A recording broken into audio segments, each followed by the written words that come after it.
In the Torah, we learn that a single spark from a candle can pierce the deepest night. But what if the shadows that dim your light come not from outside, but from the very hands that hold the flame? Good evening, my friends. My name is Abraham, and at 78 years young, I've walked a long road. I was born in the dusty, sun-drenched streets of Haifa, Israel, where the sea whispers secrets to the shore. But my soul carries the chill of Odessa in the old Soviet lands, now part of the Russian Federation, where my parents raised me in a cramped apartment stacked with books and the scent of fresh challah on Fridays. They were simple folk, survivors of hard times, teaching me early that life isn't just about enduring, but understanding the quiet forces that shape us. I've spent decades as a watcher of hearts, not a rabbi or a scholar, but a man who's sat with the broken, the lost, listening to their confessions over cups of tea. And let me tell you, the pain I've witnessed, it lingers like a stone in the chest. I lost my own brother to it, you see, after he turned 50. We grew up sharing everything, but unspoken grudges from our youth festered into silence. He faded not from illness or poverty, but from people he loved who chipped away at him day by day, without a single raised voice. That ache? It's why I share these stories now. It's not wisdom from a book, it's the raw truth I've pieced together from lives like his, and yours perhaps. What I'm about to unfold shook me to my bones. It's not the loud storms that wreck us after 50, the job losses, the health scares we all expect. No, it's the gentle rains that erode the soul over time, disguised as everyday bonds.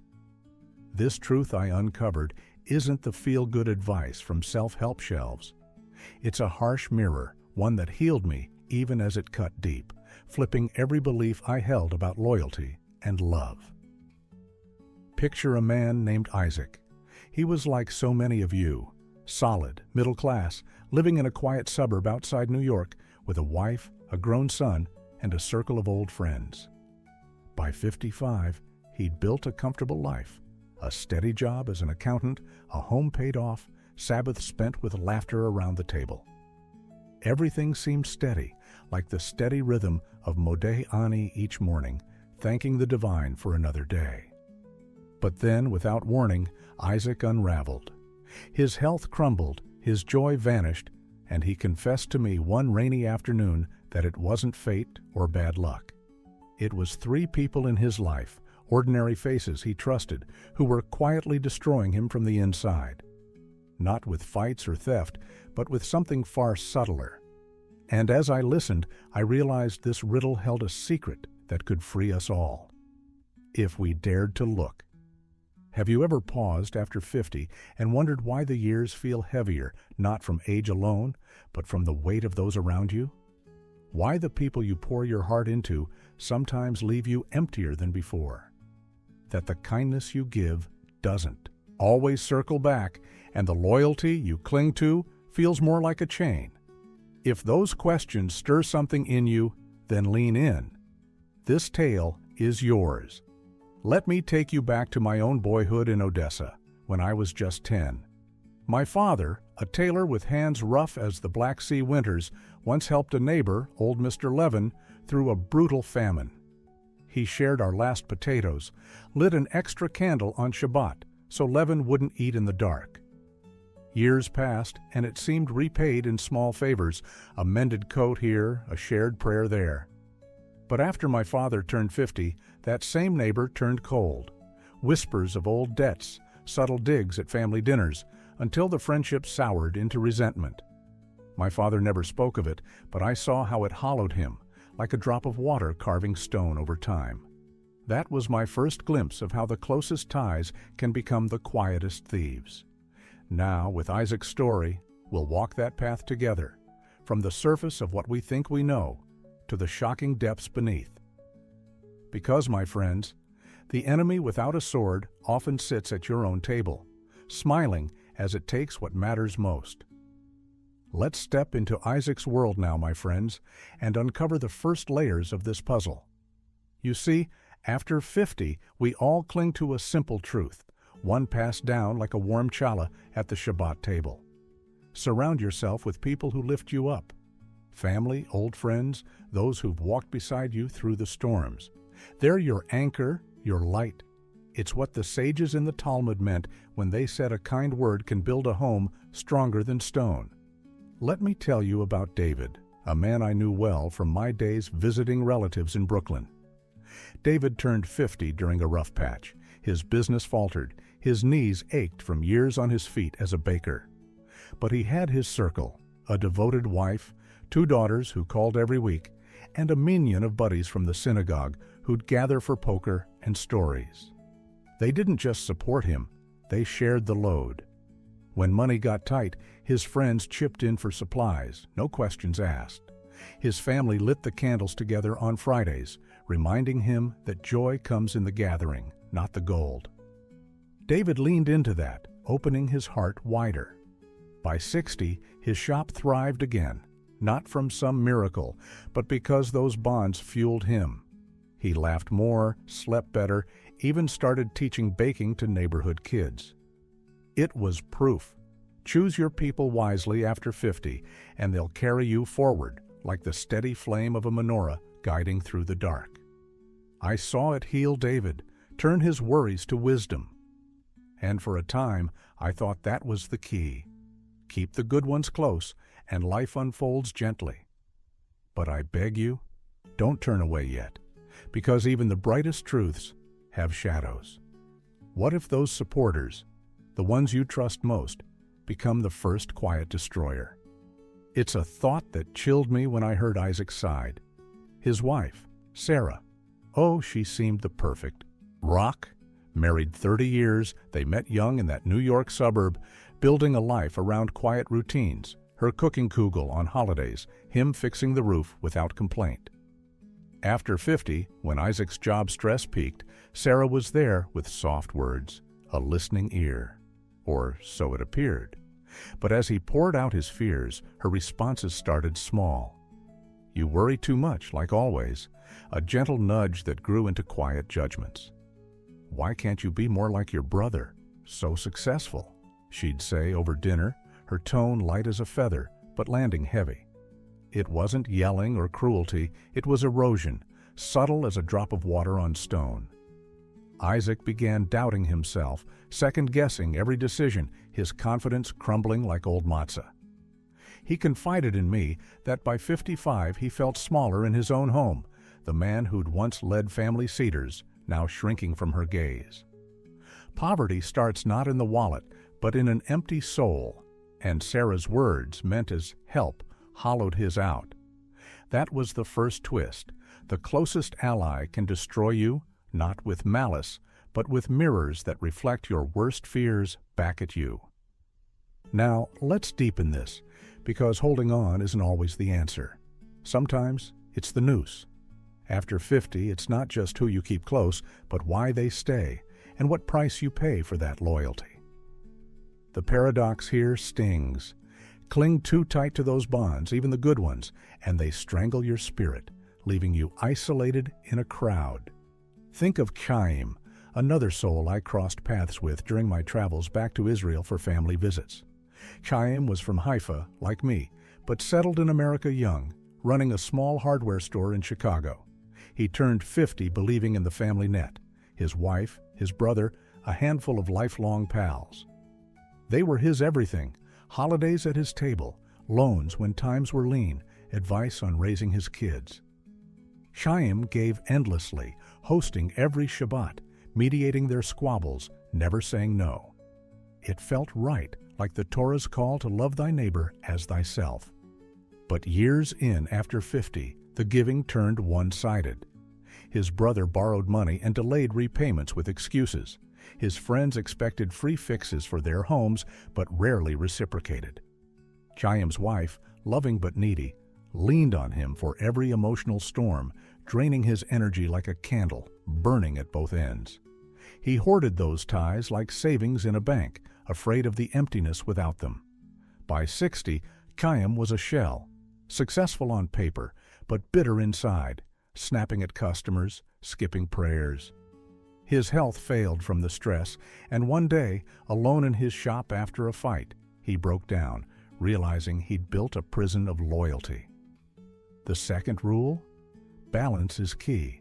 Invest in relationships, but know when to spend on your own joy, or they become chains disguised as comfort.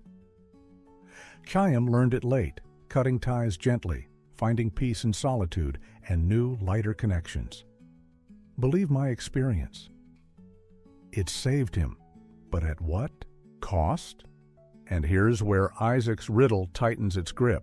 The second destroyer slipped in like smoke through a cracked window. His grown son, Jacob, lived across the state, successful in tech, visiting a few times a year. To the world, Jacob was the pride, calls on birthdays, gifts for Hanukkah. But after Isaac hit 50, those visits carried a weight. Jacob arrived with stories of his fast life, subtle comparisons. "Dad, you should have invested like I did," planting seeds of regret. Then came the asks. Help with a down payment, advice on deals, always laced with guilt. "You raised me to succeed. Don't hold back now." Isaac gave, of course, from his savings, his time, but each departure left him emptier, questioning his fatherhood. It wasn't demands shouted, it was quiet pulls on old heartstrings, turning love into obligation. I saw Isaac's eyes dim after one such trip, the man who'd built a life now haunted by what-ifs. Have you felt that pull, where the ones you nurture start feeding on your peace without giving back? It's the paradox of parenthood after 50. They fly the nest, but their shadows linger, destroying not through absence, but through echoes of unmet expectations. We're getting to the heart now, shifting from actions to the whispers inside, because after 50, the real danger isn't disloyalty itself, but why we tolerate it. Is it fear of loneliness, that cold Odessa wind blowing through an empty home? Or guilt, heavy as a stone in the heart, from choices long past? The sages warn that a word is a bird. Once flown, it can't be caged. But motives? They burrow deeper, dictating our chains. Let me share Rachel's story, a woman from my Haifa neighborhood whose path crossed mine through community work. Rachel turned 50, widowed, strong as the hills, volunteering at the soup kitchen, giving to everyone. She seemed the model of kindness, baking for shut-ins, mediating family feuds, always with a smile. But beneath, her charity hid control, a need to be indispensable, born from her own losses. "If I help enough," she'd say, "no one leaves." After 50, it backfired. Her grown children resented the strings attached to every gift. Friends pulled away from her advice that felt like judgments. Rachel's sister, once close, drifted after endless lectures on doing right. It destroyed her world, not from rejection, but realizing her goodness stemmed from fear, a void she filled by holding others too tight. She confessed to me one evening over tea, tears falling like rain. Her motives weren't pure. They were shields against abandonment. The third rule? Examine why you give or stay. If it's from inner shadows, it poisons the well. Rachel faced it, stepping back, finding true bonds in vulnerability. It freed her, but oh, the pain of that mirror. Yet with Isaac, the shock ran deeper still. As I listened to his unraveling, he let slip a buried piece from his youth, a betrayal that haunted him. At 25, fresh to America, Isaac had cut corners in business, letting a partner take the fall for a bad deal. The man, an old friend named Levi, lost everything and vanished, presumed bitter. Isaac carried that guilt silently for decades, rising in his career but never at peace. Now, after 50, it mirrored back. Sarah's criticisms echoed his self-doubt from that shame. Jacob's pulls fed his need to atone as a father. And the third destroyer? It was rising, a reflection of Levi's ghost in Isaac's own eyes. I tell you, this revelation hit like a thunderclap. Our past sins don't just linger. They summon quiet destroyers to enforce the debt we owe ourselves. That confession about Isaac's past opened the door to deeper laws, my friends, ones hidden like the roots beneath a mighty oak. After 50, the surface rules we cling to: protect your circle, balance your giving, question your motives. They're just the branches. The true power lies in the paradox that cuts deepest. To reclaim your life, you must first release what you hold most dear, even if it means staring into the void alone. It's not abandonment. It's the sacred act of letting go, like extinguishing a candle to make way for dawn. The Torah teaches us this through stories of exile and return, leaving the known to find the divine spark within. I saw it play out with Aaron, Isaac's old mentor, a quiet watchmaker from the same New York suburb. Aaron turned 55 during a family storm. His wife of 40 years, weary of his endless work, demanded more time.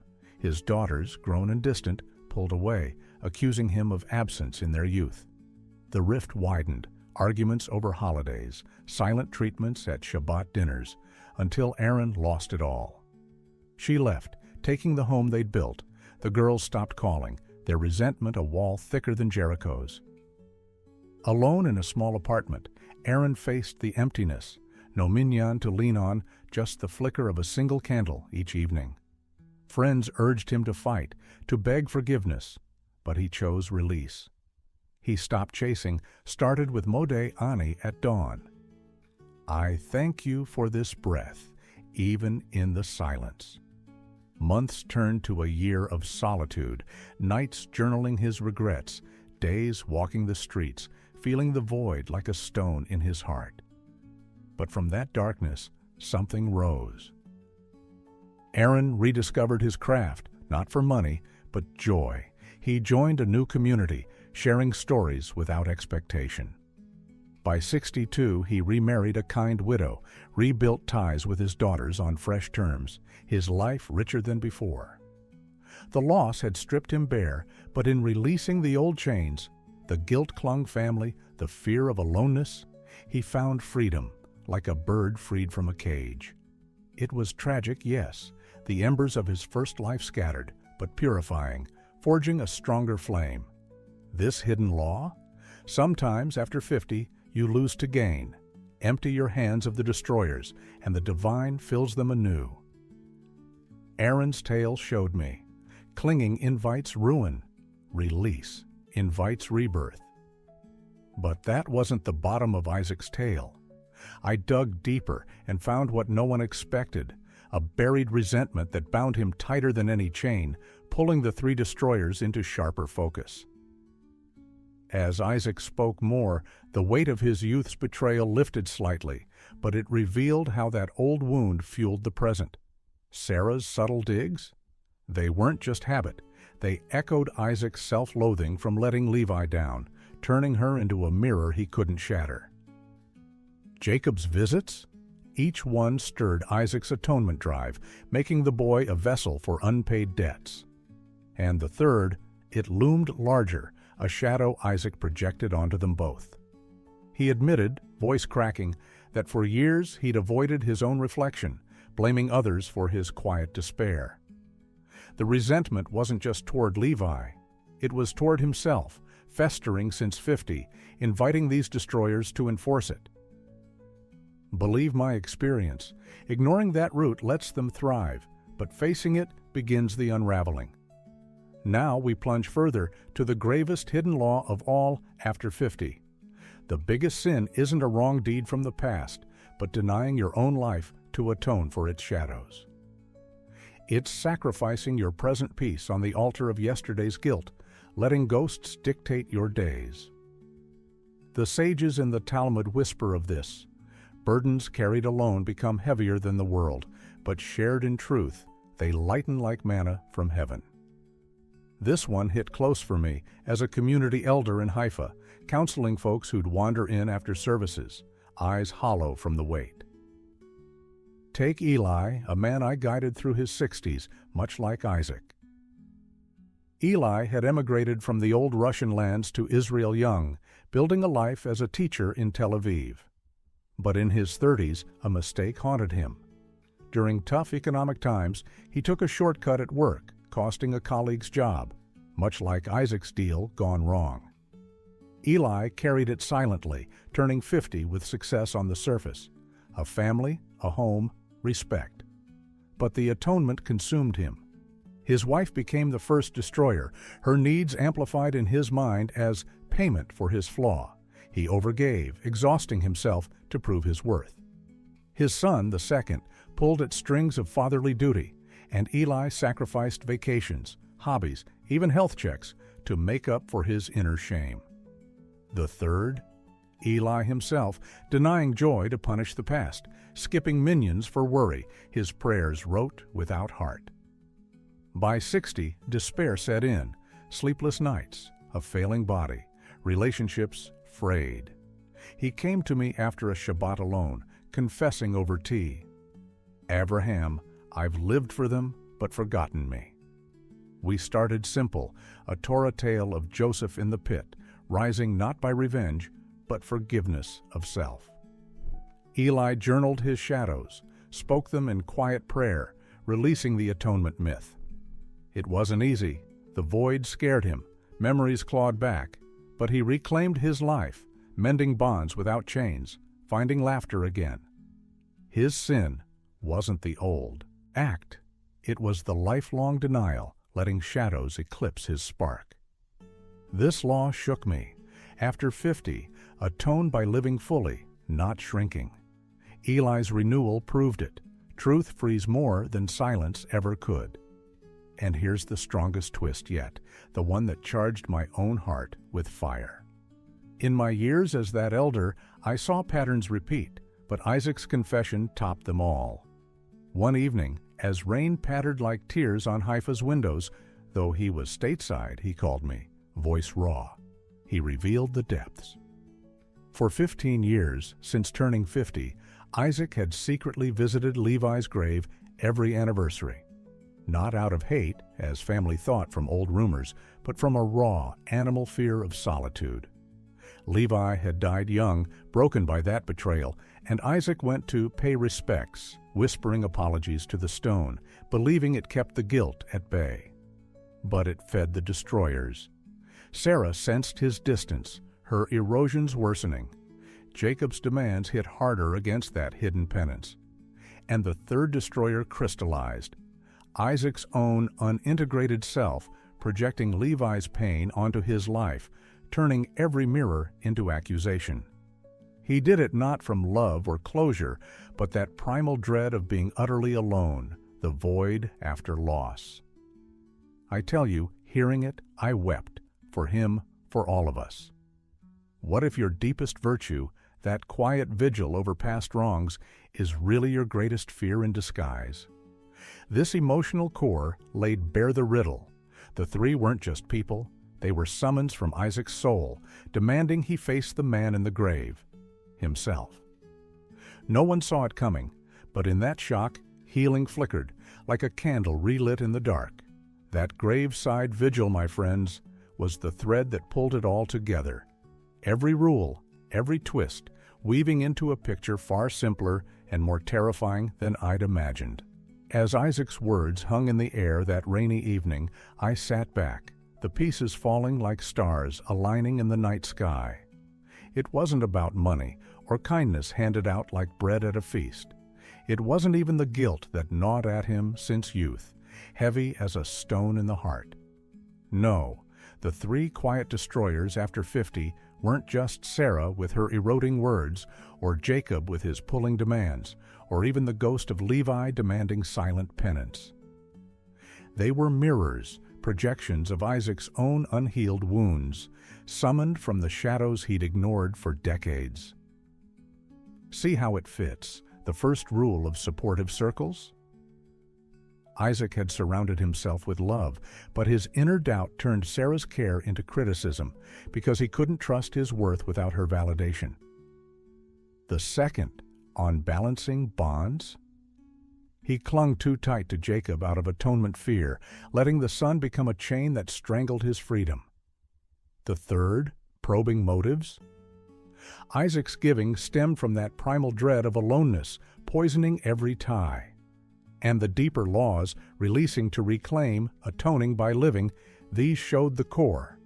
After 50, we invite these destroyers not from others' flaws, but our refusal to integrate our past pains. Isaac's riddle solved itself in that moment. His life unraveled because he'd fragmented his soul, splitting the betrayer from the builder, the fearful boy from the wise elder. And those pieces manifested as the three, destroying him quietly from within. Like the Torah's tale of Jacob wrestling his angel, Isaac had been fighting shadows of himself all along, the struggle leaving him weary. But in naming them, wife as doubt's echo, son as regret's pull, self as the hidden gravekeeper, he saw the unity. It was simpler. After 50, true peace comes from wholeness, not perfection. The terror? Realizing we've been our own quiet saboteurs, letting unclaimed parts erode the spark we were born with. I tell you, as Isaac exhaled that truth, a weight lifted from the room, like the first breath after a long-held sob. And in my own heart, echoes of my brother's fading stirred, healed a fraction by this shared light. But knowing the picture isn't enough. We need a way to live it, especially when the truth feels like a cold wind off the sea. So, here's a practical ritual, drawn from the quiet wisdom of our traditions. Nothing magical, no quick fixes, just a simple practice to face these destroyers and reclaim your ground after 50. Call it conversing with the shadow, rooted in the Shabbat pause we all know, that holy rest where the world quiets and the soul speaks. Start each Friday as the sun dips low. Light a single Shabbat candle alone, even if your home feels empty. Watch the flame dance, steady and small, reminding you of the divine spark within. Then whisper Modeh Ani. I thank you for returning my soul to me this morning, but adapt it for the evening. I thank you for this light in my darkness. Sit with a journal, plain as the paper my father used in Odessa, and name your 3 destroyers. Write them out. Who in your life erodes like Sarah? Who pulls like Jacob? And the hardest, the part of you that haunts like Isaac's fear? Don't judge, just describe, as if speaking to an old friend over tea. This doubt in me shows up as, or this regret pulls through. Pour it onto the page, letting the words flow like a river carving stone. Then, burn the sheet safely. Watch the ashes rise, a release like the ancient scapegoat in the wilderness, carrying burdens away. Follow with a small act of reclaiming, a walk in the fresh air, a call to a true supporter without expectation, or simply a prayer for wholeness. Do this weekly, not as punishment, but kindness to your fragmented self. I guided Isaac through it after our talk. He lit that candle the next Shabbat, journaled his Levi shadow, and burned the fear. Over months, Sarah's words lost their sting as he voiced his doubts. Jacob's visits balanced as Isaac set gentle boundaries, and the third destroyer faded, his own soul integrating the pieces. No drama, just steady carving, like a drop on stone, but toward light.